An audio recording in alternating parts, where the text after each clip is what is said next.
In today's video, I'm going to teach you how to record personal expenses and owner draws in QuickBooks Online.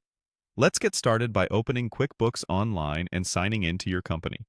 Once you're in, look for the plus new or create button at the top of the screen. This is where you start most transactions. Click it, and under the Other category, choose Expense. We're using an expense because it lets us clearly show money leaving the business. At the top of the form, enter the payee. This could be the person or vendor you paid, or your own name if it was a personal withdrawal. Next, pick the payment account, like your business checking or wherever the money actually came from. Matching this to the real bank or card you used keeps your books aligned with your bank feed. Then, choose the payment method, such as cash, check, or debit card.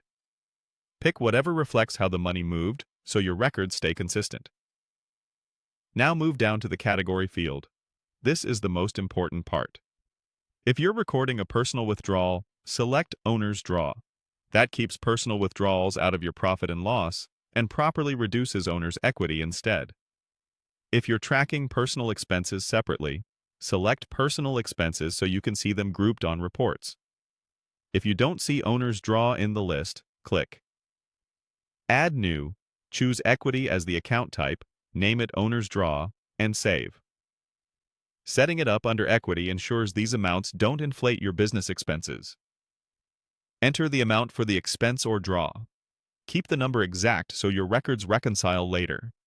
In the Memo field, you can add a short note like Owner Withdrawal for Personal Use, or a brief description of what the personal expense was. These notes are optional but very helpful when you review transactions or work with your accountant. If you have a receipt or a supporting document, use the attachment option to add it now.